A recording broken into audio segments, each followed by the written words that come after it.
Viewers, আপনাদের সাথে আজ আলোচনা করব Italian embassy of Bangladesh passport withdrawal সংক্রান্ত যে নোটিশটা দিয়েছে সে বিষয়ে। তো আপনারা আপনাদের পাসপোর্ট উইথড্র করবেন কি করবেন না সেটা একান্তই আপনাদের ব্যক্তিগত সিদ্ধান্ত এবং আপনাদের পরিস্থিতির উপর আপনারাই বিবেচনা করবেন। আমি সে বিষয়ে আসলে কিছু বলতে চাচ্ছি না, তবে এই সংক্রান্ত কিছুটা আলোচনা আপনাদের সাথে আমি করতে চাই। কারণ হচ্ছে যে কোনো একটা বিষয় কারোর প্রয়োজন হতে পারে বা উপকারে আসতে পারে। তার কারণ হচ্ছে আমরা যারা ইতালিতে যাব বলে পাসপোর্ট জমা করে রেখেছি বা যারা জমা করব, আমাদের অনেক কিছুই এই কমিউনিটির উপর নির্ভর করতে হয়। তার কারণ হচ্ছে সব তথ্য আমরা ভিএফএস গ্লোবাল বা ইতালি এম্বাসি তাদের ওয়েবসাইট ভিজিট করে পাই না। তো ভিউয়ার্স, নোটিশটাতে বলা হয়েছে আপনারা চাইলে আপনাদের পাসপোর্টটি উইথড্র করে নিতে পারেন, মেনশন করে আপনার পাসপোর্ট নাম্বার এবং অ্যাপ্লিক্যান্ট নাম্বার, এবং ইমেলটা করতে হবে italivsc.dhaka@vfsglobal.com এই ইমেল অ্যাড্রেসটাতে। তো অ্যাপ্লিক্যান্ট রেফারেন্স নাম্বারটা হচ্ছে আপনাদের যে স্লিপটা দিয়েছে সেটা আপনারা সবাই জানেন। আবার ভিএফএস গ্লোবালের নোটিশে বলা হয়েছে যে আপনারা বারকোডটা দিয়ে ইমেল করবেন। সেক্ষেত্রে আপনারা চাইলে বডিতে কিছু একটা লিখতে পারেন যে আমি কি কারণে পাসপোর্টটি উইথড্র করে নিতে চাচ্ছি, সেটা লিখে তারপরে করতে পারেন। তবে স্পেশালি এই ইমেলটা ক্রিয়েট করা হয়েছে পাসপোর্ট উইথড্র করার জন্য।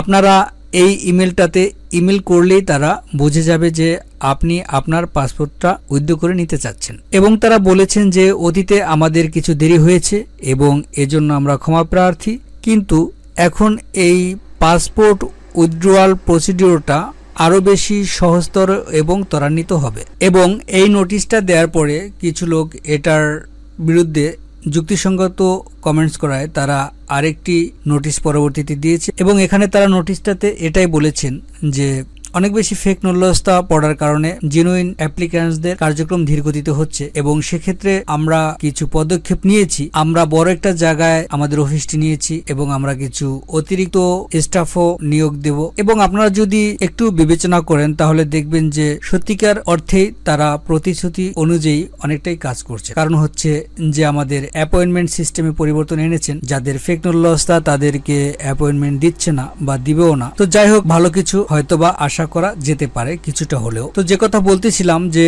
পাসপোর্ট উইথড্র করার ক্ষেত্রে প্রথমে আপনারা যেটা বিবেচনা করবেন সেটা হচ্ছে যে আমাদের অনেকেরই দালালদেরকে মোটা অঙ্কের টাকা দিয়ে পাসপোর্টটা জমা করা। আমরা যদি এই মুহূর্তে পাসপোর্ট উইথড্র করে নিই তাহলে হয়তোবা তারা টাকা দিতে চাইবে না বা এটা নিয়ে একটা জটিলতার সৃষ্টি হবে। তো সেক্ষেত্রে আপনারা যদিও ইমেলটা করে থাকেন তাহলে অবশ্যই সেটা দালালকে জানিয়ে করবেন না, নয়তোবা দালালের সাথে এ বিষয়ে আলোচনা করে পাসপোর্টটা উইথড্র করবেন। এবং সর্বোপরি এই সব আলোচনার ভিত্তিতে আমি আপনাদেরকে বলতে চাচ্ছি যে আপনারা চাইলে আরো একটু ধৈর্য ধরে অপেক্ষা করতে পারেন। কারণ হচ্ছে যে আপনারা এটা ভালো করেই জানেন, হয়তোবা অনেকেই আছে যারা 2টা বা 3টা পাসপোর্টের মেয়াদ শেষ করে ফেলছে, বিদেশ যেতে পারে নাই। তো বিদ্যমান পরিস্থিতিতে আপনারা একটু অপেক্ষা করতে পারেন চাইলে, সেটা আপনার পরিস্থিতি উপর নির্ভর করবে আপনি কোনটা করবেন। আর যদি আমাদের অঞ্চলের মতো হয় মাদারীপুরে, তাহলে তো সেক্ষেত্রে কোনো কথাই নেই, তারা কোনো ধৈর্য ধরবে না, ডাইরেক্ট আর্জেন্ট ভিসা লিবিয়া দিয়ে ইতালি, সেটা ভিন্ন কথা। তো আপনার যদি ধৈর্য থাকে, সময় থাকে বা হয়তো বা প্রয়োজন মনে করেন, আপনি একটু ধৈর্য ধরে দেখতে পারেন। কারণ হচ্ছে